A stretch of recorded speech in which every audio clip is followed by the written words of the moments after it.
What's up, guys? It's your boy Rob K. Welcome back to the channel. And yes, I'm back on YouTube, back on my platform doing my thing. And this year, I got some big plans for you guys. Uh, I don't want to say, well, let's say changes to the channel.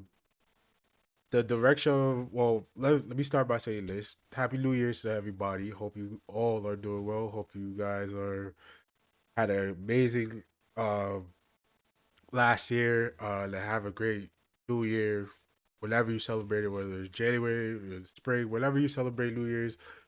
All in all, I hope you have guys do great this year, do well this year, and I missed you guys. Again, welcome back to the channel. My name is Rob Cam. For those who don't know me. If you're discovering my channel, welcome to the family. Uh, I want to say this for starters. First off, the direction of this channel and where I'm going, I will now be doing mostly wrestling related content. This is something that I've been thinking about for quite some time now, especially now that wrestling once again is back on the rise of something that's being popular again. And I've been a fan since like second grade, so 2004 for me. That might seem for the younger audience, if you have discovered me, that might seem pretty old to you. It feels like yesterday to me, but yeah, we're now shifting the channel into a direction that I'm 100% certain that I will thrive and do well in, and a direction and an area that I'm not gonna say that by all means I'm not like the wrestling uh what you call a slark, lark, whatever, like a know-it-all. Like I'm not that. I'm not a casual either. I do watch WWE a lot. AEW, I will say I am not gonna do for right now because honestly, their product is not the best right now. It hasn't been for the past couple years. Especially after the whole CM Punk thing. The wrestlers that they have though are really is what keeping the names that they have over there is really is what keeping that company afloat. Let's be honest. But the booking and the creative is not the best right now over there. So if you want to know if I'm doing AEW content, that has I'm gonna say no for the right now. But who knows in the future if they start like fixing what they need to fix and get better and become competition again, which they should definitely. I'm not gonna sit here and say I'm an AEW hater. I'm not. Um, I'm definitely not. I'm gonna think about doing TNA because I don't know how you watch TNA nowadays. I remember when I was a kid, it was easy to watch because it was on Spike TV. So maybe not TNA either, but I will tell you, I'm definitely doing Monday Night Raw, which we're gonna talk about in a second. And Friday Night SmackDown. NXT, I'm gonna see because I don't watch NXT enough to really know and keep up. I know what's going on in NXT, but I'm not saying gonna sit here and say, yeah, I watch that consistently. I don't. I really don't. But back to the concept of Monday Night Raw.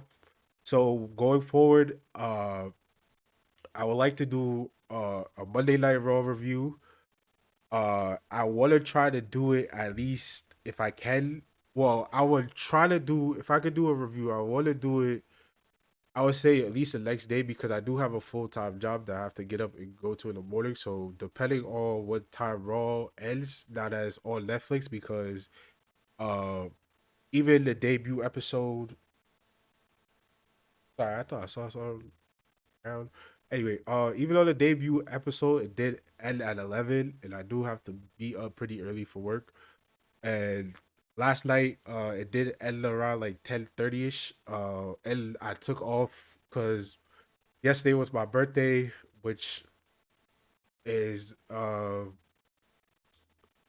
it's my birthday. So the I took off today and in plans of doing this video as well.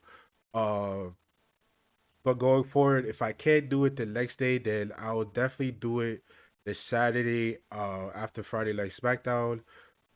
Just to do something like a SmackDown versus Raw review. That's what I want to call it if I can't make it to like uh Raw the next night, but I will do a review on both shows within the same week. That's that's my goal. And to call it SmackDown versus Raw is just the nostalgia of the video games that I used to play when I was younger. To me, those were the best games. SmackDown versus Raw, if you know, you know. I don't have to explain those games. Even SmackDown, Here Comes the Pain, and all that stuff, classics. But anyway, so yes, this video would be my first official Monday Night Raw review for January 13th, 2015, which is also my birthday. So happy belated birthday to me. Um, and anybody else born on the 13th of January, shout out to y'all as well. Um, yeah, so going forward, this channel will be I will do definitely the reviews for Raw and SmackDown. Definitely more wrestling related content, which involves reacting to other wrestling content creators, doing their reactions to some of their videos, uh reviewing and stuff like that. So that's where this channel Rob Cam is, that's the direction I want to take it. As far as all the older videos on the Rob Cam channel, they will be transferred to the Don't Panic. What did I change the name to? The Don't Panic Productions, because the reason why I'm putting them all on Don't Panic Productions because I feel like those videos are more basically on me involved and not comedy like personalities, and I feel like most of my channels do involve him. So it's only right that we take those videos. They're still gonna be on my channel. I'm just gonna private them, or I might just leave them just in case anybody wants to watch those. Yeah, let me know in the comments below if I should or not. But definitely they're gonna be on Dope Panic Room not productions. The podcast will still be a thing, but it will be the podcast along with vlogs or whatever else we could think of coming up with on that channel once we get back to that channel. But as for me, this is where I want to take Rob Kim, and this is where I want to focus because I feel highly strong about uh my love of wrestling and my knowledge of wrestling. I'm not saying, like I said, I'm not like a know-it-all. I may mess up on a prediction that I have, or may mess up on a review. But I will say, even with WWE with its in its darkest days of Vince McMahon, I was keeping up with the product. I may have not been watching Raw, but I was on YouTube. Raw highlights. Watch the highlights.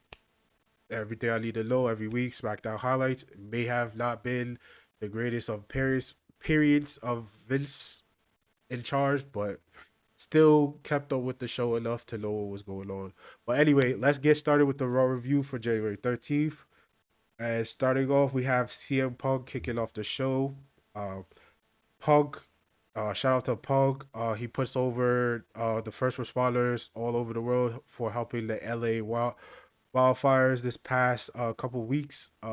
Prayers to LA and the families and people affected by the wildfires. I hope you guys are all safe, most importantly, and my prayers go out to you guys.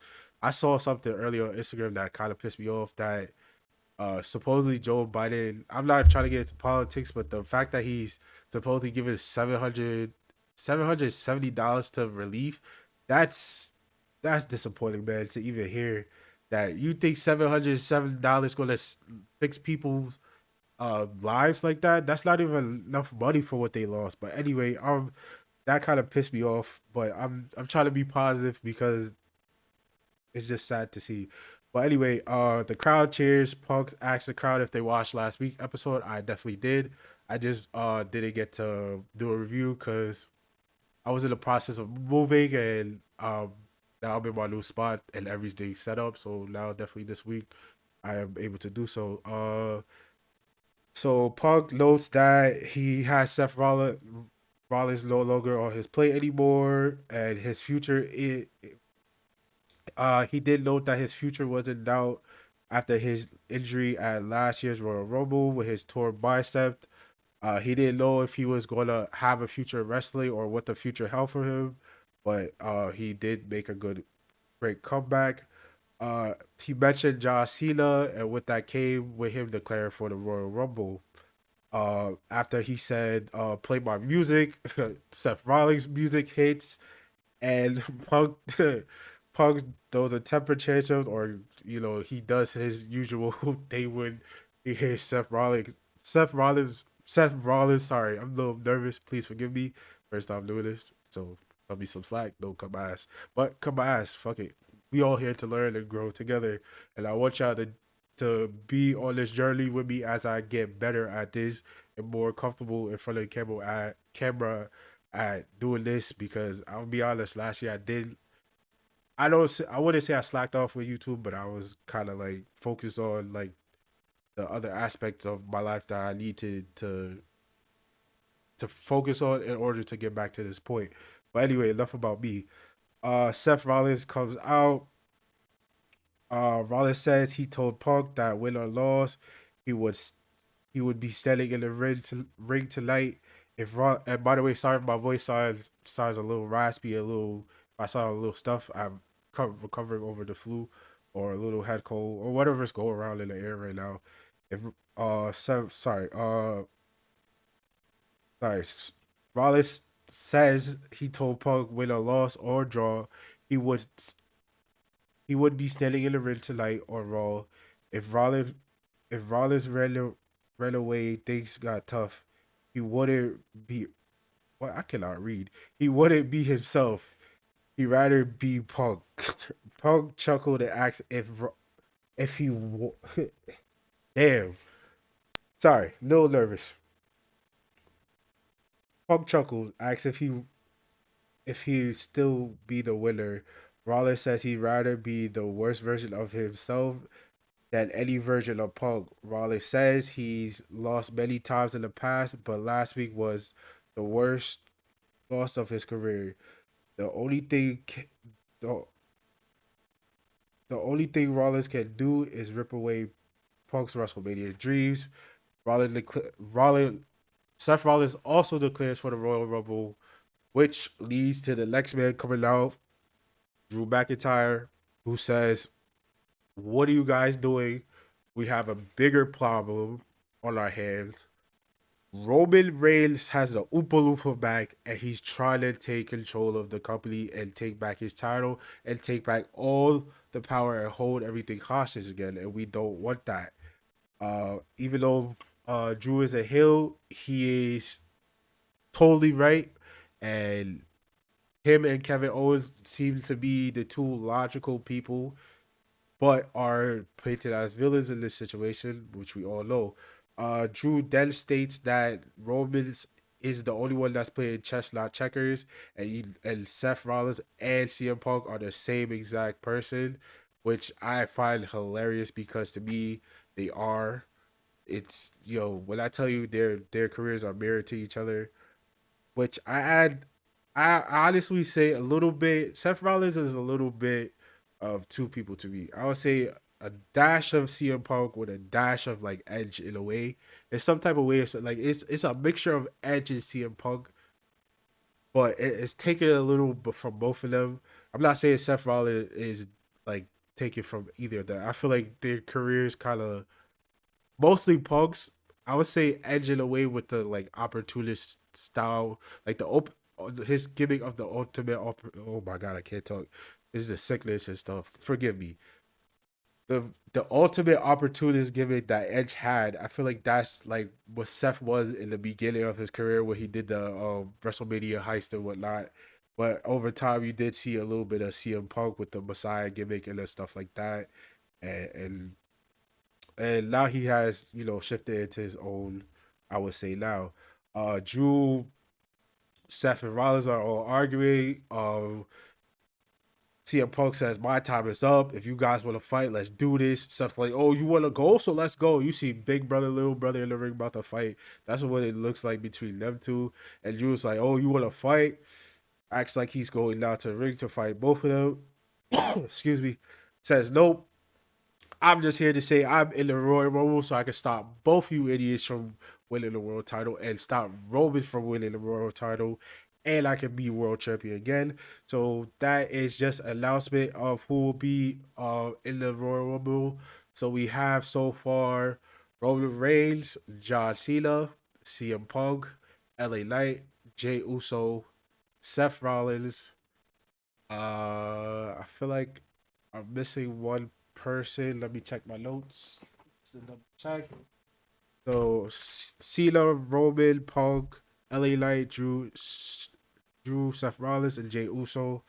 We obviously have more of the roster going to be in the Rumble with also many of surprises, but we know the main guys with those couple names. Which,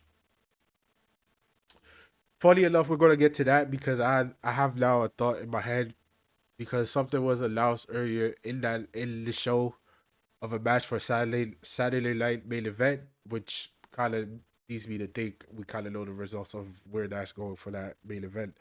Moving on. So the first match of the night was Chad Gable versus Penta. Shout out to Penta. He finally made his Raw debut tonight.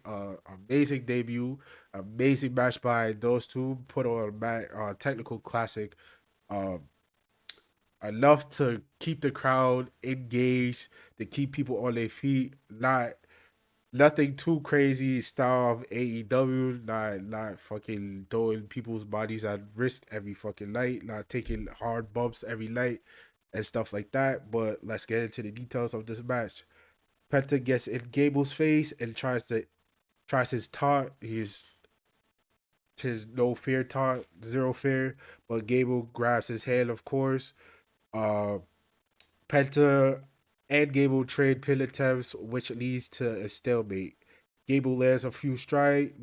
Uh, Gable lands a few strike. Gable runs into a super kick and falls out the ring. Penta sets up for a dive. Gable cuts him off with a suplex. Penta kicks out. Corner 10 punches by Gable. Penta escapes and traps Gable head into the turnbuckle. Super kick by Penta. Handstand drop kick by Penta. The fight spills outside on the apron. I remember this part. Gable German suplex Penta onto the back of his neck with a German suplex onto the apron, which looked brutal. Gable works over Penta's leg, which was great. Uh, great by the both of them. Great selling by Penta, by the way.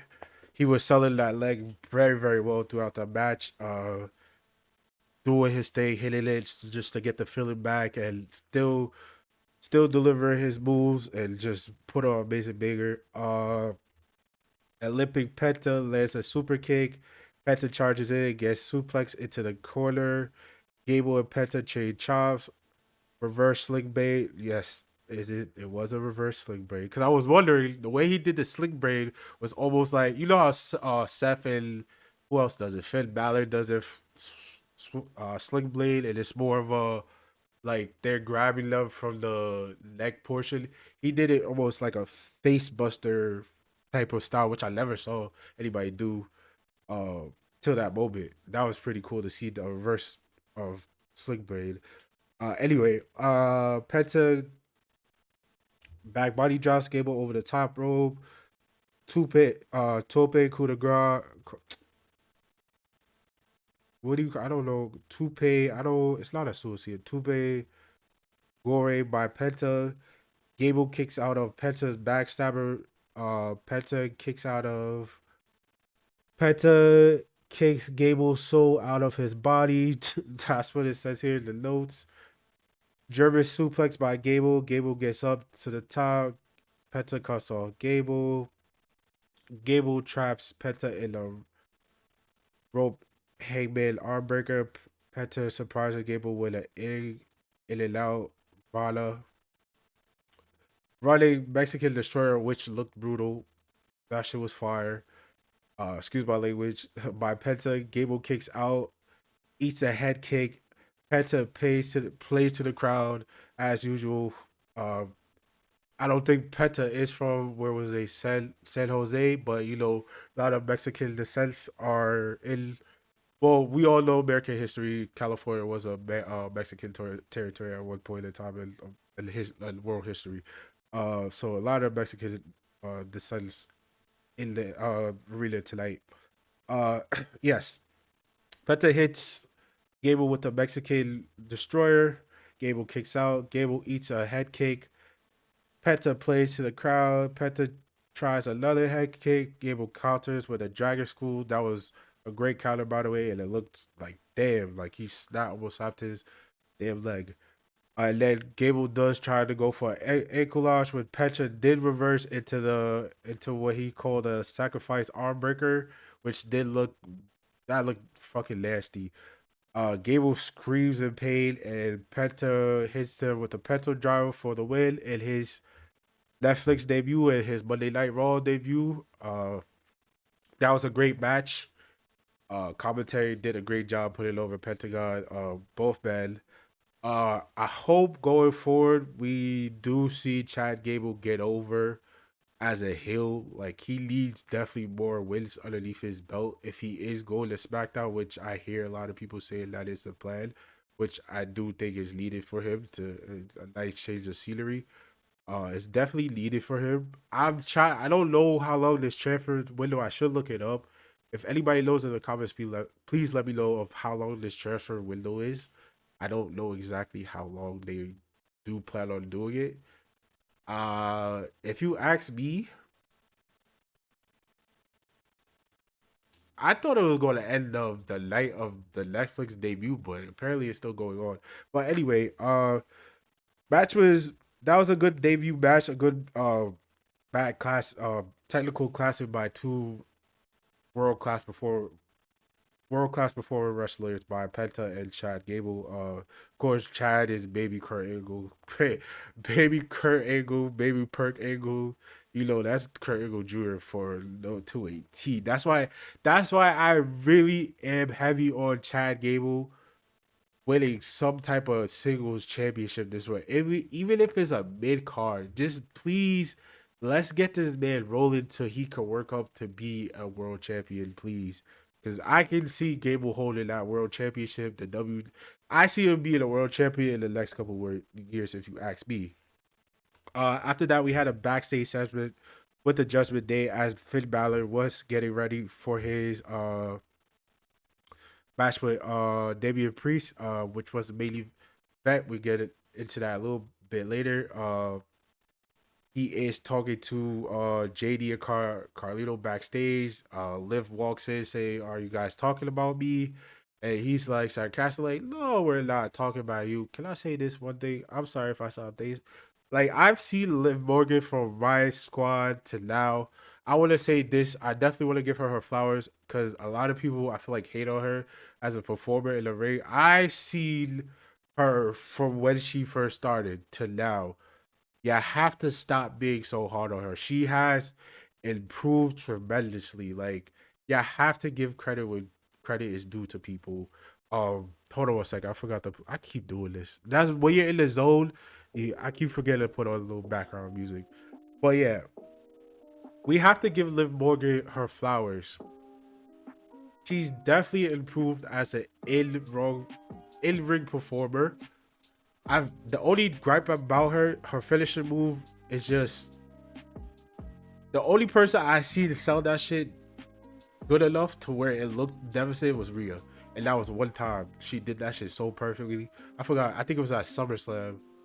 But she just did it and she just like made herself like you know how Rhea sells her like getting DET and she like spikes herself? She did that and that shit looks so clean. But other than that, the Oblivion, that shit needs to be either done in a different area of the ring, like maybe in a corner or from like somewhere else, because it looks weird at times when other people try to sell it or something. But that's my only gripe is she could use a better finishing move that's a little more impactful. But all in all, I want to give Liv Morgan her flowers as a wrestler and a performer. You have grown. I have seen you from when you started with the Riot Squad to today. And I do want to say you have definitely progressed. And I can't wait to see what you do in the near future as well. And you did do your thing last year, holding it down for the women's division. So please, let's all give Liv Morgan, if you love her or hate her, please give her a round of applause.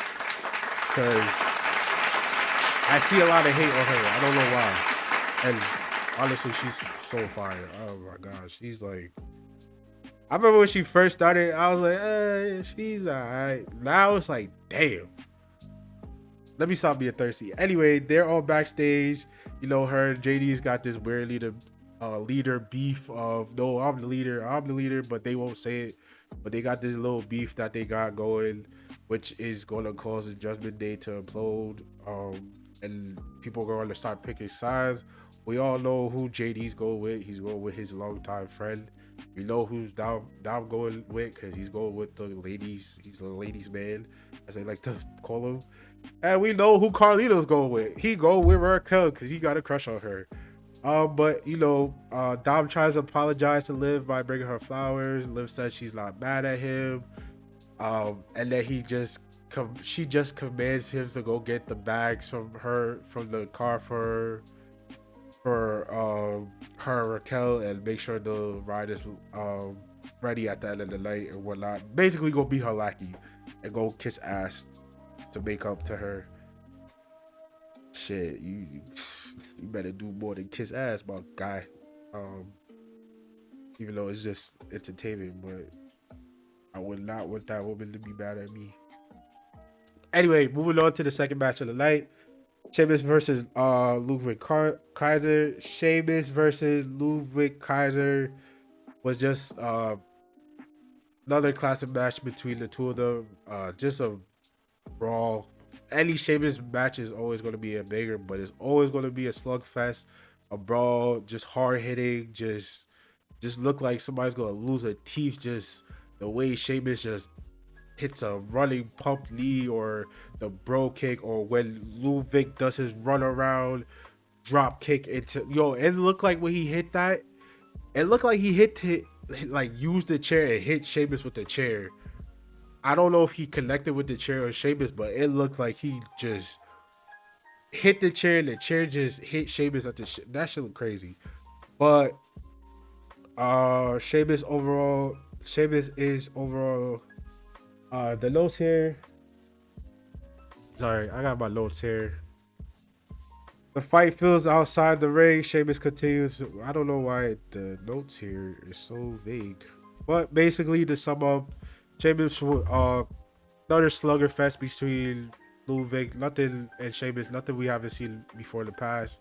It's just they have a what do you call that? Like a heated rivalry to a point where Ludwig was about to get himself intentionally disqualified by using this shillelagh to fucking take out Sheamus' ribs again and keep him out of action once again. Is that much of a hatred these two men have for each other, which of course Sheamus at the end of it all won the match, which leads him to earning an opportunity for the Intercontinental Championship against Braun Breaker at Saturday's night main event. At the end of the match, we got a little altercation between Sheamus and Braun Breaker. A little bit of pushing. Well, I can't call that shit pushing because them two pushers, like, them niggas push me. I'm a woof. Like, you haven't seen that Doctor Strange shit and Doctor Strange flew out his body? That's me if them niggas push me. I'm gonna be all the way across the room like, God damn. I'm like, type shit. Like, them niggas is brolic as hell. I'm sorry. I'm probably on the ground. I'm gonna have to get my weight up for them. But yeah, Sheamus versus Braun Breaker at Saturday night main event. Hopefully Sheamus does win the title that he's been earning for this past couple of years. Hopefully gets to get that Grand Slam champion title to his resume. He does deserve it. Braun Breaker, I feel like, to be honest, I feel like Braun Breaker is going to lose it because even though it's not announced, I hear a lot of Goldberg versus Braun, but it makes sense that Braun loses the title because Goldberg versus Braun doesn't need to be a champion by that point. If that is going to be Goldberg's last match in WWE, it's no, in my honest opinion, is no fitting person because Braun Breaker is basically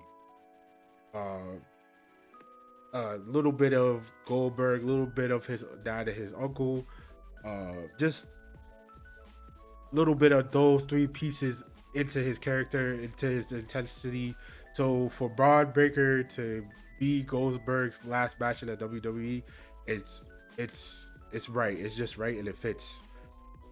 So yes, after the match, them two did have a little bit of altercation.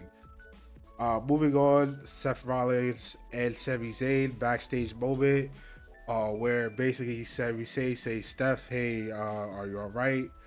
And Seth is like, I'm fine, but are you all right? I see you're doing well. You know, your boy got his title back and whatnot, and everything is all right in the world of the bloodline. But what about 70 Zayn? And Seth Rollins, what he said in that segment is true because Sami Zayn has been helping everybody win a championship, but well, let's not say Sami Zayn hasn't won a championship. Sami Zayn has not won the big one as yet for himself, besides in NXT. Sami Zayn is long overdue for a world title run, and I think that's where we're heading towards in this next storyline for Sami Zayn as he tries to find himself. Because I feel like on both shows lately, Sami Zayn been just like been trying to go talk to the GMU and talking to people and just been like, "You get me tight. You know what? I'm gonna ask for a match for you against you because you just talking a lot of shit about me." And I feel like Sami Zayn lately has just been on go with everybody. He's like, yo, you talking shit? Or go see me in the ring if you want to talk on this smack. But he's going against people like Carmelo Hayes, who is the future of this industry, and people. Well, we're gonna get to his match against The Miz in a few. But back to his segment with Seth. Seth is like, Sami, when are you gonna help yourself? When are you gonna look out for Sami Zayn? Which is true. Like I said, excuse me, Sami Zayn is longer overdue for a world title run. Uh, he's been long overdue for a couple of world title runs. Before he hangs up and boots, I'll at least want to see like at least 3 in him. But that leads to our next segment. Our next segment, which is Gunther, who came out to the ring. Uh, Gunther, of course, you know, him being Gunther, said he is the top champion on either show, basically. He is the world champion. He is the prize. His title is the prize. He is the guy to beat, as he should be. And he says anybody that wants a championship, whoever wants a championship, you are not basically saying you're not taking this title from me. Whoever it is, come out and say it now because you're just gonna end up getting your ass beat. You're gonna be defeated by me. It interrupts. Sorry, interrupt. Sorry, I'm a little still sick and my head is kind of like in and out. Interrupted by Jey Uso, who is of course over by with the fans, you know, and he is just coming down there to the arena, and California is his home state, and the whole crowd is just yeeting and vibing out to the song, you know, yeeting, and as he makes his entrance and interrupts Gunther's promo to let him know like, hey, I want a shot at the world title. It's my turn. I'm done with the bloodline shit. That shit is in the past. Drew McIntyre's in the past. That's all in my rear view. It's now about me. I'm the one. I'm focused on me. 2025 is about me and getting mine. I want to be world championship. That's something he put on his Instagram story recently. That 2025 is the year of Jey Uso, which I am firmly believe of. Which is going to lead to which I did say earlier. So let me read the notes for it. The only thing that matters is Gunther and his goal. Jey Uso interrupts. Jay wants a title shot. Gunther laughs as Gunther's like, bro, you're not even worth a title shot, but if you want one, I'll gladly whoop your ass again. Gunther last asked Jay if he's serious about this. Gunther says he's appreciate Jay's confidence, which anybody got to be appreciative. Anybody keep being confident in anything. But reminds him that he has beaten Jay twice for the IC title. Jay blows up Gunther. Gunther tells Jay that he's funny and all that, But if they step in the ring again, he will expose Jay for what he really is, which is a great tag team wrestler, a tag team talent. Which I don't think is true no more. I think Jay Uso has definitely stepping out the shadow of tag team and has found his own niche as a single stars in WWE.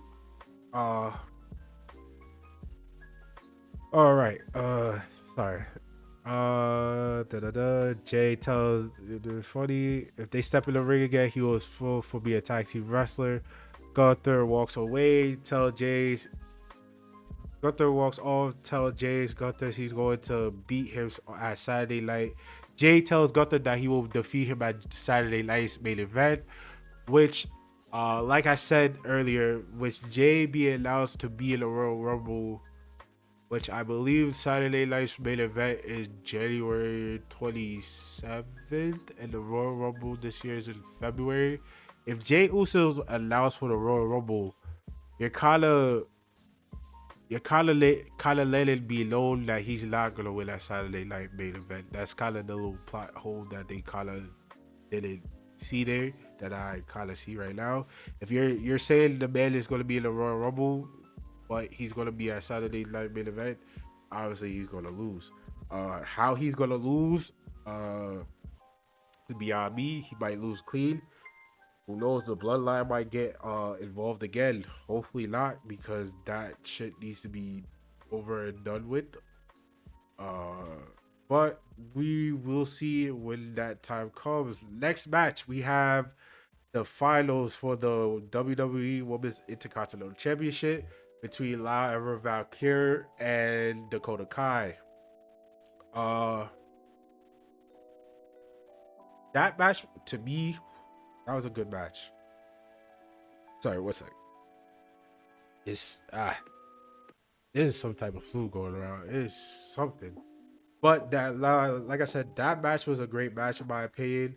There was a spot where Lyra hit Dakota with a, a suplex off the apron to the outside of the ring, and I was like, "Yo, I hope Dakota's okay because Dakota Kai is now getting comfortable getting back into the ring, and I do not want her to be derailed again because she is a great talent, a great wrestler, and it's just unfortunate that she has gone through so many injuries in her career that's have derailed her momentum so many times, but she's just figuring it out.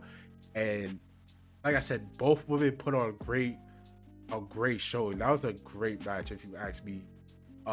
Lyra, hats off to her. She's proven that she's next up.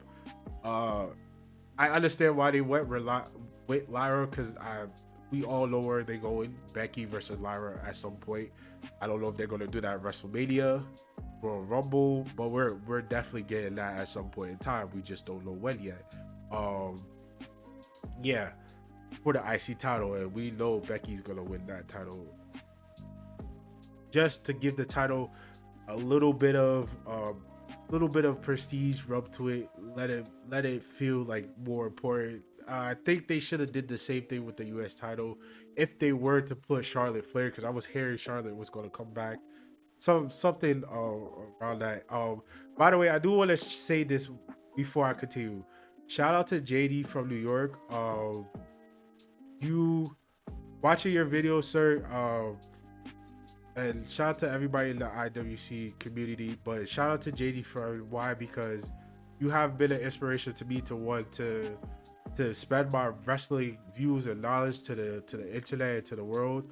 So I have to give that man his flowers, because it wasn't for him, I wouldn't find the courage to want to do this for you guys. So shout out to him, because he was saying something of the source of Charlotte. So I have to give him his flowers, because he was the one that said, "Yo, Charlotte, if they were gonna put, because who got injured in that tournament or taken out? Oh, Jade. Was it Jade? Yeah, Jade. So the rumor was Charlotte was going to replace Jade, and Charlotte was supposed to come back and possibly win the title. I wasn't going to be opposed to that, because it would have added prestige to the title, because Charlotte won women's title about, how many times she won that title? About 13, 14 times. Somebody correct me in the comments if I'm wrong, all right? But she's double digits by now, definitely. they're they're trying to make her literally her daddy's son, daughter, her daddy's child, bro. Like they're gonna make her be the female Ric Flair when it's all said and done. Uh, but anyway, back to the women's intercontinental championship. Lyra. Um, I'm trying to remember the match because the notes here, there's not. It just says after a bit of back and forth, Kai misses her running boot finish. Lyra hits a sling blade, followed by the Nightwing for the win. And Lyra Valkyria is your first ever Intercontinental Women's Champion. I feel like they went with the right choice, just on the safe side, just due to Dakota's injury history. But like I said, that was a great match. Both women had great chemistry in the ring with each other. Just great move, just great spots, especially that suplex spot. That shit looked brutal. Great reversals, great timing on both sides. Just a phenomenal match. Uh, Shout out to both the ladies and shout out to Dakota Kai. I hope you do uh, get your opportunity in the future to win the women's IC title. But let's just get you back on track of having momentum and consistency in the ring and being there more healthier and just yeah, you'll get there. Trust me. I just know why they went with Lyra. Just more so for the Becky and Lyra aspect of it, but more so because the injury history. I feel like that's another reason why I kind of put the time. I feel like they're also doing something with damage control, low key, because I do. We're gonna get to the segment with Bria and Bailey and Aya because I see something's gonna spark with that shit. But after that, I did see the backstage segment with Cross and between Karrion Cross, Miz, and Sami Zayn, which led to Sami versus Miz in the ring. But I will say this: everybody, listen to me. Well, not everybody. I need the Miz. I'm gonna look straight in the camera. Hopefully, because the camera I don't think is straight right now. Miz, and before I start with this, Karrion Cross, yo, shout out to Cross because he plays his character to a T, and that man does not get credit. Even the little screen time he gets, it's like he needs to be some type of champion this year. He needs more push. He needs to be. If you're gonna do stuff with him and Miz, I'm gonna tell you what you need to do with Miz real quick. But shout out to Cross because you are playing your character to you are doing a phenomenal job, sir. You are your character. Like every time I see Cross, I laugh because it's like nobody gets this man, and I'm like, yo, he's nailing it so perfect. Shout out to Cross, man. But Miz, I'm telling you right now, this combo they got between Cross and Miz. If you give me 2017 Miz with the slip back long hair and the attitude, and you give me the Miz that was making the IC title the most relevant title on at that time and made it feel important and made himself feel like he should have. I hold on, I gotta pause the music real quick because I gotta go on a little bit of rant. The year the Miz had the B team with Bo Dallas and Curtis Axel. Yes, I've been watching wrestling for a while. For people who don't think that I'm capping, when the BT and the Miz was doing their thing, bro. When I tell you the Miz should have been world champion that year, I don't know what I don't want to cuss. I don't know what Vince was thinking by not giving the Miz the title, bro. Especially when he did the talking smack segment with Daniel Bryan. From then, you should have strapped Miz with some, not just the IC title. That man needed to be a world champion. I'm sorry, even with the shit he was doing with the Shield, at some point in time, the Miz should have been world champion for like at least 6 months during that year, bro. Uh, but bring it back to this point, I feel like if you take that Miz and put him with Cross, the combination would be so fucking good. Like, it's the Miz just like fuck the little spike that like grow your hair back. You see, Cross got the slick back with the bun, like he grew his hair out. But if the Miz was to do the same thing and tap back into his 2017 Miz, they they will work so well together because right now the Miz and Cross, there's potential there. it's just to me, it's like it's a missed opportunity for it to elevate itself because it's not the right version of the Miz to me that needs to be with Cross. It's that 2017, 2016 Miz that needs to be with Cross. That version of Miz to me needs to definitely be brought back to he needs to grow his hair back, tap back into that Miz, and get back on his bully because I need to see that Miz back on TV, bro. For the Miz to feel like he is important of a character, again, you need, please, I'm begging you, sir. I don't know how you're gonna see this video because this is the first one. I gotta do my best to advertise myself and to put on for my channel. But if anybody can please clip this part and just share it to social media, if you do find me, I might clip this and put it on social media. This, please, I am begging you, just go back to your 2016, 2017 version of yourself and add that to Cross and just the chemistry you two gonna have is you two are gonna run raw. I'm telling you, it's going to be better than you with the B team. It's going to be way better because the B team was good. The B team with Bo Dallas and Curtis Axel was a good little funny, but this, but you were a serious Miz, and that's where I feel like it's missing with Miz the serious side of Miz, the serious, take me serious. I'm not a joke. I'm dead ass. I'm that, like, you were doing stuff in the ring. Even the past couple months of last year when people was like, "Oh, Miz is a safe wrestler. He can't wrestle." Even the shit he was doing recently in the ring. If you add that element, you add your like, even if you have to like take a little update of the 27, like update the 2017 version of yourself, 2017 2016 version of yourself, and add it to Cross's energy, add it to Cross's vibe. Just grow your hair back, put your shades back on, get your little Hollywood douchebag style. Like, you just give me like dad, like lackey. You're like B Cross's equal, not his lackey. Like, you are a two-time world champion. Said it yourself to Sami Zayn. I'm a two-time world champion. Two more that you ever will be. Act like it. But anyway, I feel like that's something that the Miz needs to tap back into. But anyway, the match with Sami Zayn, Sami Zayn versus the Miz. Of course, Sami Zayn won. Let's just sum it up.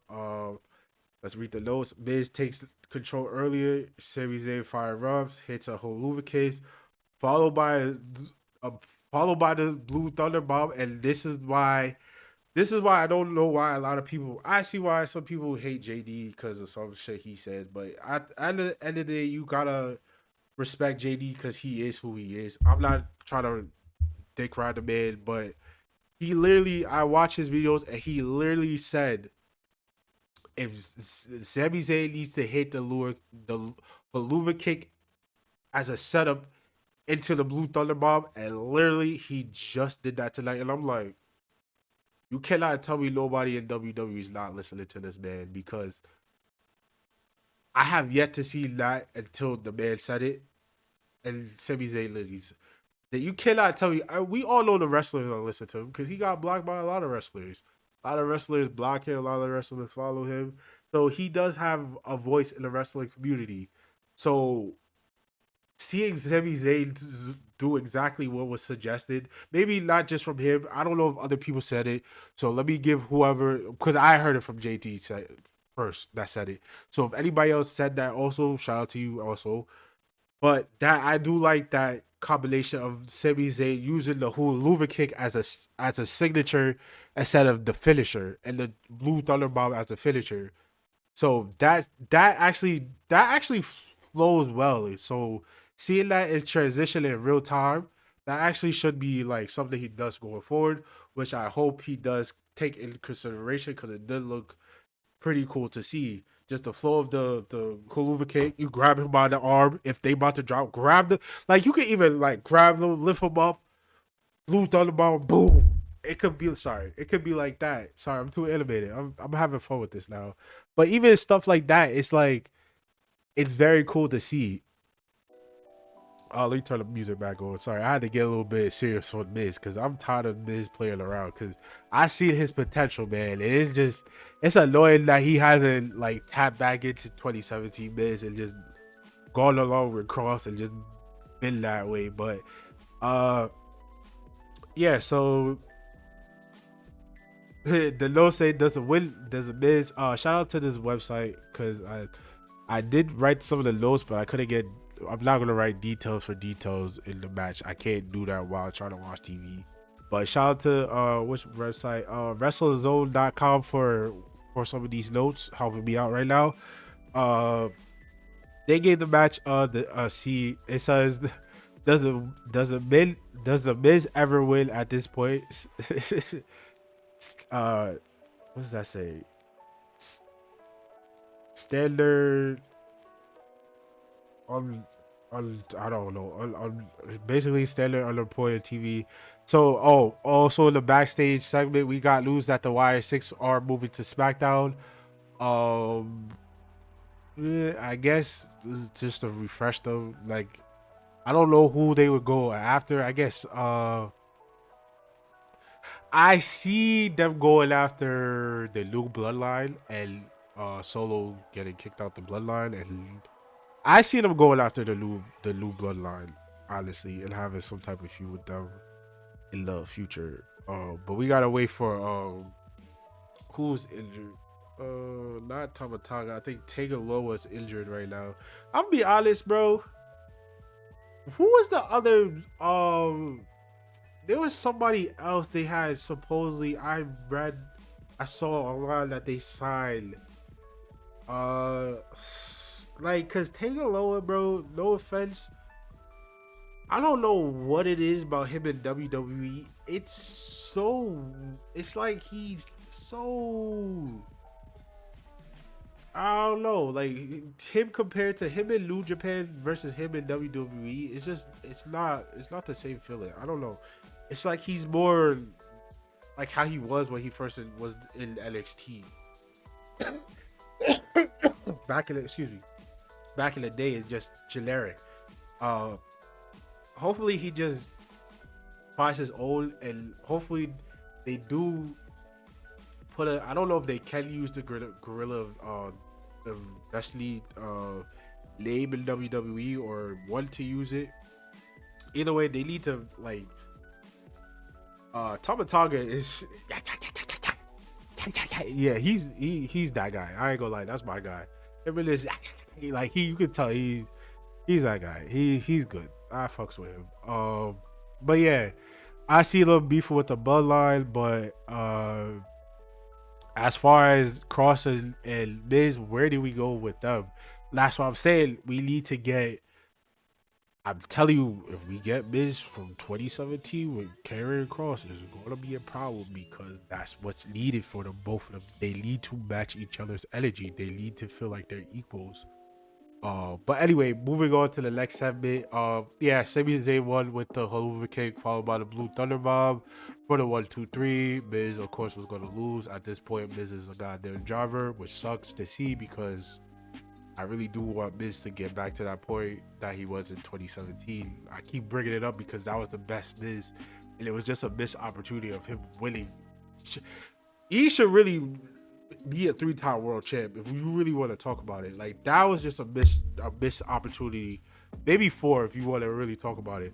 But if there was ever a time to put the world title on Miz, it was really that year, bro. I'm sorry, it was just really a missed opportunity because the Miz was just a great heel. Next segment, we had Rhea Ripley celebrating her win over Liv Morgan, winning back the Women's World Champion. She was interrupted by Nia Jax, which I was like, what? I was kind of confused, but in the notes, Rhea Ripley probably announced she's always on top. Nia Jax interrupts. Jax says was talking to Adam Pearce about the transfer window, which had me like, damn, this shit is still. How long is this shit? I really gotta look that up. Transfer window, I had to come out and say she's the most dominant woman in WWE and will win the Royal Rumble to either face Tiffany or Rhea and win back a world championship.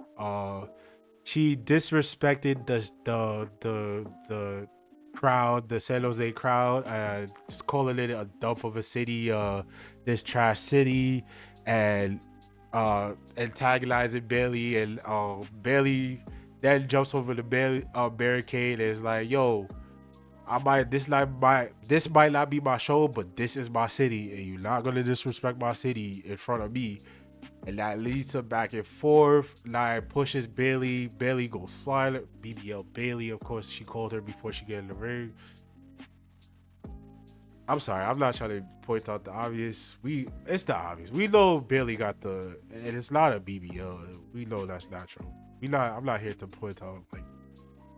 I don't know. Actually, even Bailey's like, all right, you're gonna keep saying that. Like, we get it. Like, my butt's big. It is, but we not gonna keep pointing out. Shout out to Bailey. So Bailey comes in this ring to defend her city. Gets shoved the shut of across the ring by Nia Jax. Nia gets a Rhea face. Rhea hits Nia with the headbutt, and then Nia hits Rhea with her own headbutt, and then drops Rhea. Bailey gets up, takes out Nia. One of Nia's legs. Nia dropped to the floor. I think Rhea hit her with the knee. No, I think Bailey ran after that with a knee strike, and then Rhea hit her with a big boot, which led Nia to fall out the ring, which ended the segment. Which I'm gonna talk about the ending of that segment, which leads me to believe that Bailey and Nia Jax will be on Raw. Mostly Nia Jax coming back to Raw just to add a little more depth to the division, and Bailey because they actually do need new opponents for Rhea to go against, and Charlotte's coming back to SmackDown, and who else is coming back to SmackDown? I'm trying to think. Besides Charlotte. It's not really coming back. I think they're gonna try to put Roxanne. They're gonna add Roxanne and whoever else they're gonna call up from NXT to the SmackDown roster. So they do need to shift some of the women division just to give both, not really more so of Tiffany, but more so of Rhea, like fresher opponents to go against. Even though we seen her versus Nia already, I think earlier in the year. Because that was before Nia got transferred to drafted to SmackDown. That was the whole rivalry. But we're going back revisiting that.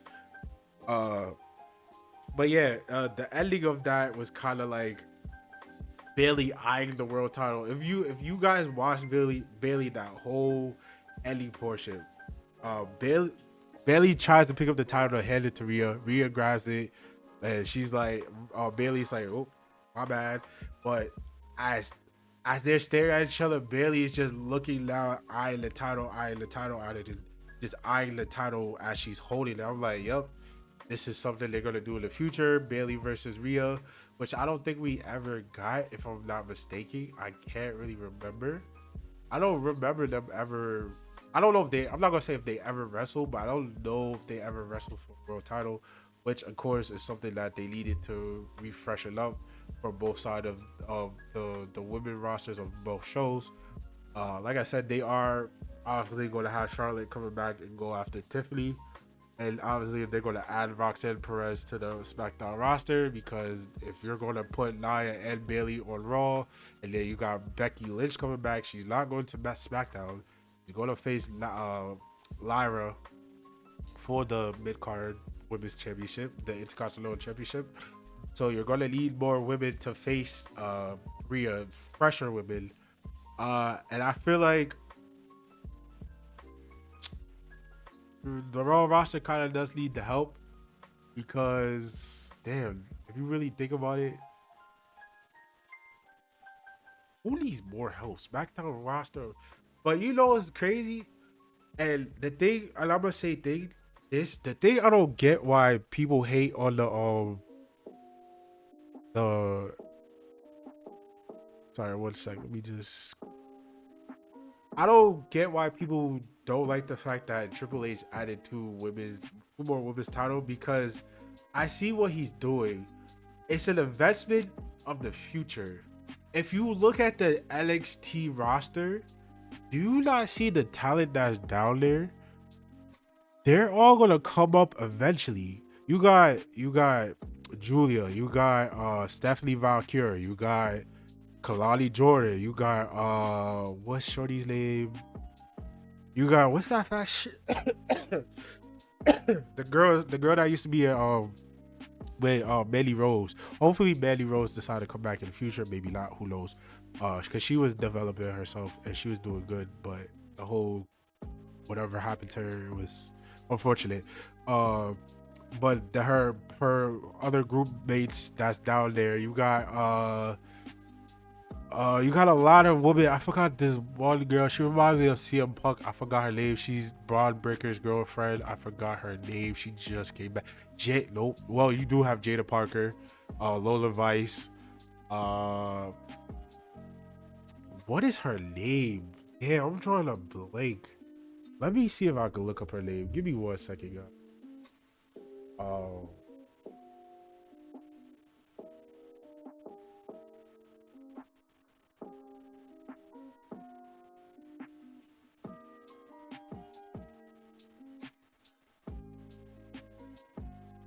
if I can.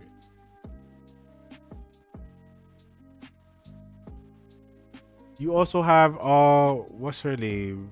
That was in she's very talented. Cora Jade. Sorry, I forgot her name for a second. Cora Jade. You still got her. You got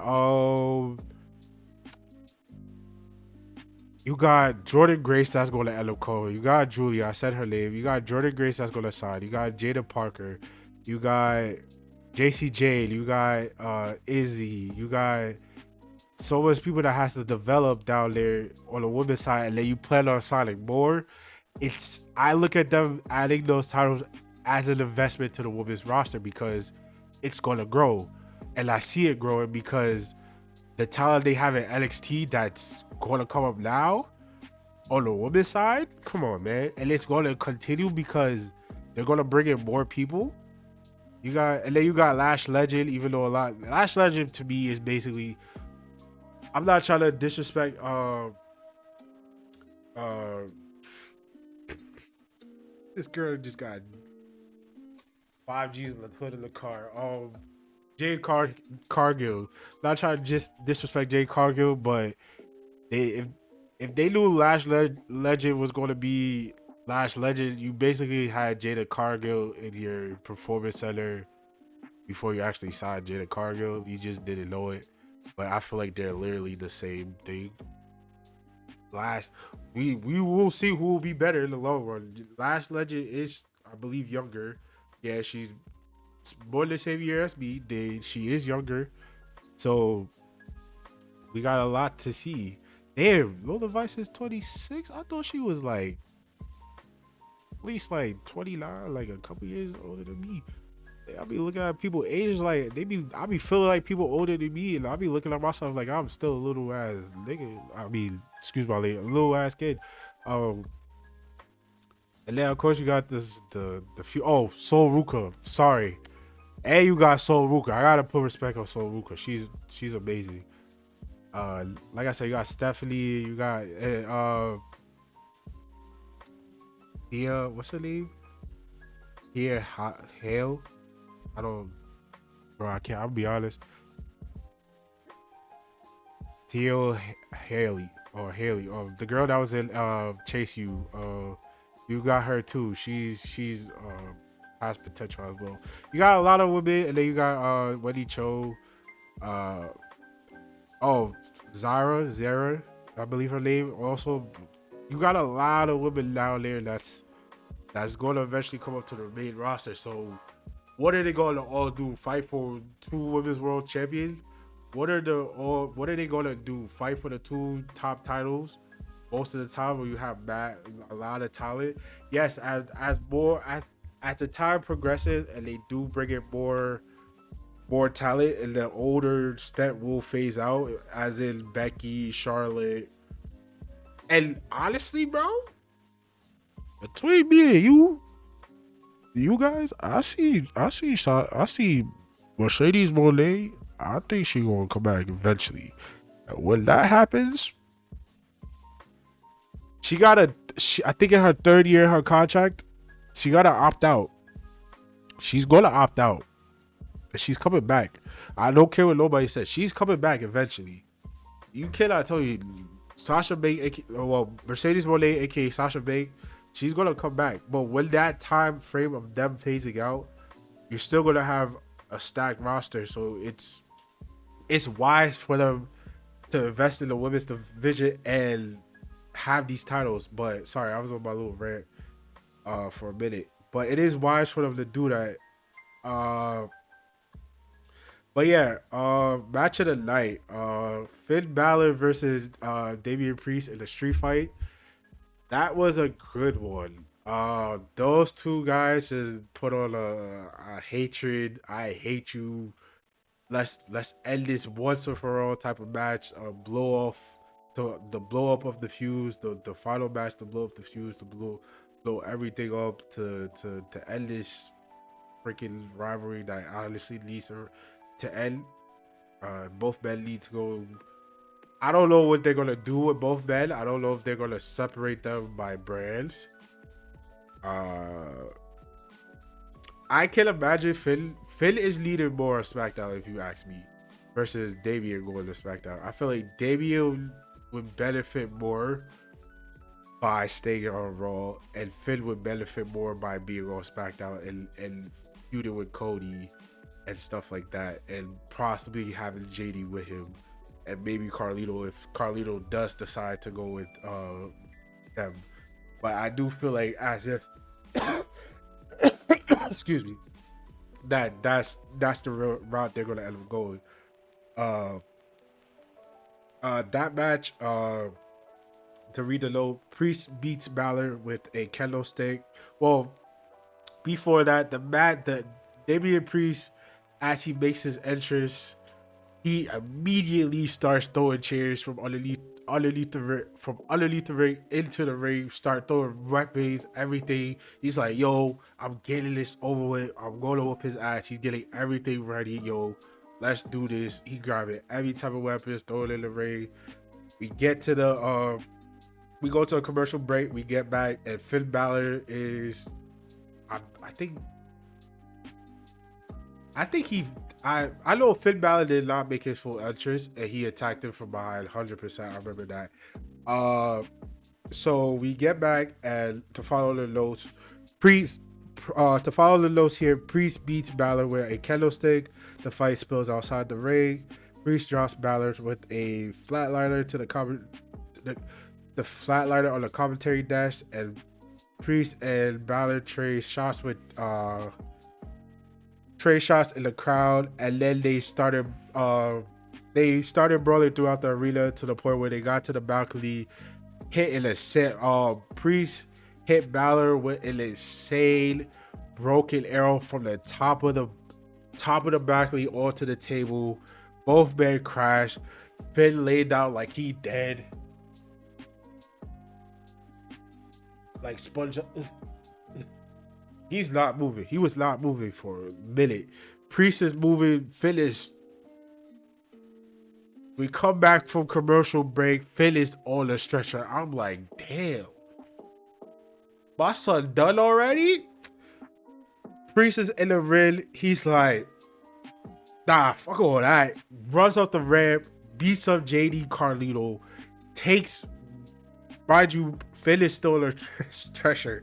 Takes Finn, rolls him back down to the ring on the stretcher, takes him off the stretcher, brings him back into the ring, beats his ass, hits him with the clothesline, and the matches continue. Then we got JD and Carlo beating up Damian Priest to help Finn.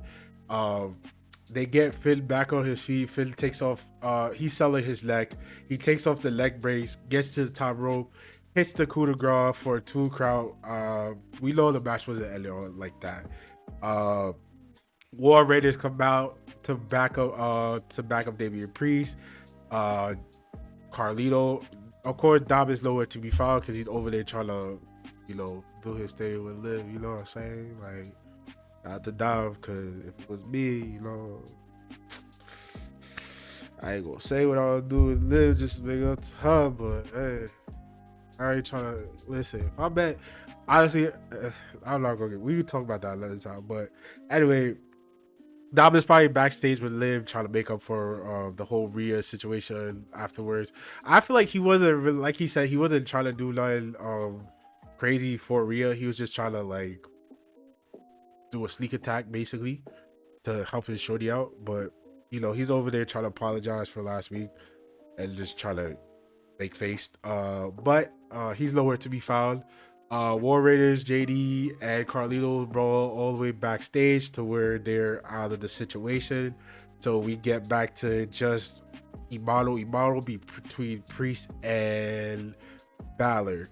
So okay, so where we here? Balor is being stretchered back to JD. Priest says hell says to hell with it. Uh, Priest rolls. I said that rule. Balor, Roll Raiders. Priest back. Priest says Balor. Okay, so he's been. This article is basically not gonna sell the whole story, but I remember the match in my head. So I remember the spot where, uh, I think after the coup de grace, I think Finn started hitting Damien with a chair shots. I think eventually they got back to the outside where two tables were set up earlier in the match. I believe Finn did set up Damien for a coup de grace off the imprint into the table, which he did execute, which led to him trying to pick up Damien, I believe, to get him back inside the ring for a cover, which led to Damien lifting him up, reversing him, and them two crashing into the barricade, which led to a razor edge onto the other table that was set outside, which led to uh, Balor being thrown into the ring. I could be missing a few little moments, but I'm trying to sum it up as fast as I can, which led to Priest hitting the what is his finishing move? South of Heaven choke slam for the win, which ends this rivalry. That match was actually really fun to watch. It was fun seeing this man Damien said in the ring like, nah, call that. My man ran up there, said boom boom, beat the shit out of both of them. Took this man, rolled him back into the ring. I'm saying my son is on a stretcher right now. It's just stuff like that you haven't seen in a minute. It's refreshing to see the WWE product as it is now, because it gives me like, even when Triple H didn't have full control, especially during last year WrestleMania uh with Cody and The Rock, and some of the backstage moment, it felt like I was like watching it as like a little kid again. Like it felt so nostalgic and refreshing to feel like that love for wrestling and actually have wrestling WWE at least have meeting to his shows again. And shout out to Triple H for bringing that back, listening to fans, and just bringing a better quality and quality, just overall quality back to the product. So shout out to him and his writing team. But yeah, Priest wins with the South of Heavens 1, 2, 3. Where hopefully that ends the rivalry for the both of them. Where we go, like I said, I think it's best that both of them be separated by shows. One person stay on Raw, one person stay on SmackDown. I feel like Finn Balor definitely benefit more by being a heel on SmackDown, because I think SmackDown is lacking heels and they need more. Yeah, they definitely do need more heels. So I think Finn would definitely benefit more on the SmackDown side. Uh, do I see Finn winning a world champion? I I'm not gonna say no, but it's tough because you have a lot of people. It's just tough because if you put Finn on SmackDown, in my opinion, like I said, there is people that do need to win the title pack. You got that needs to have a title run, and then of course they're gonna want to give Roman the title back. Hopefully, if they give Roman the title back, it's not a lengthy ass reign. Like how long this man had a 4 year? Sorry, excuse me, a 4 year title run. He had a reign of terror basically, like the longest title reign, 4 years. I know it was no damn 2 years. It may have been two, but it felt like four. It probably was four. I'm pretty sure it was four.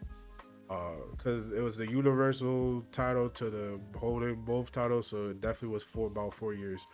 But hopefully, if they do decide to give Roman back the title, it's not as long. Maybe a year run for him is good. 6 months is good. He doesn't need to hold the title for long. He don't need the title for a minute, in my personal opinion. There's a lot of matches that they need to wrap up with him, and him versus The Rock is one of them.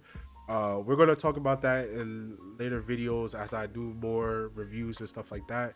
But as we wrap up this review for Raw, I would say Raw last night was a really good show in my opinion.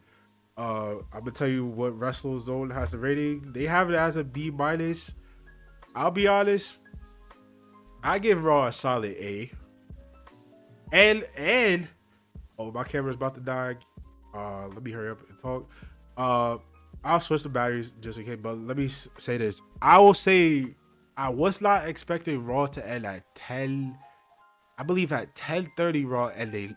When I was like, when the show ended, I was like, what time is it? And I looked at the time. It said 10:30. I was like 10:30. I was like, not bad. I was like, 10:30 is a good, is a solid time length for Raw, bro. I'm not gonna lie. Like a good 10:30, a good like 2 hour and 30 minute show is not bad. So that's the positive side of Raw being on Netflix. Let me pause the music real quick. It can end at any time they needed to. They could go over. They could go under. They could use as much time as they need to. They don't need a whole 3 hours. They might need an extra 30 minutes to the 2 hour show. So that's refreshing to see that Raw can end at whatever time they wanted to, and that's the benefits of it now being streamed on Netflix, which is great to see. But yeah, guys, I appreciate you guys watching this video. Definitely more Raw reviews, SmackDown reviews, reaction, wrestling related content coming up to the channel. You guys see how I'm talking about this because I actually do.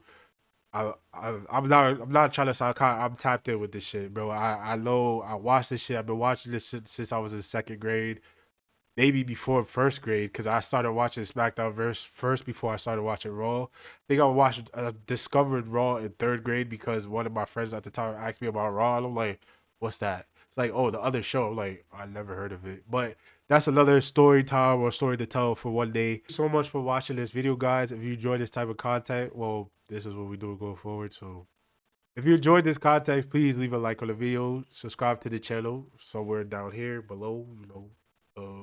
Black. It used to be red. It's black now. Subscribe, boys. Subscribe to the channel.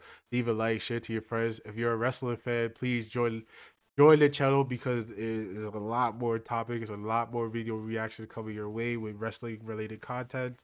Um, I will react to more of the wrestling community and their content.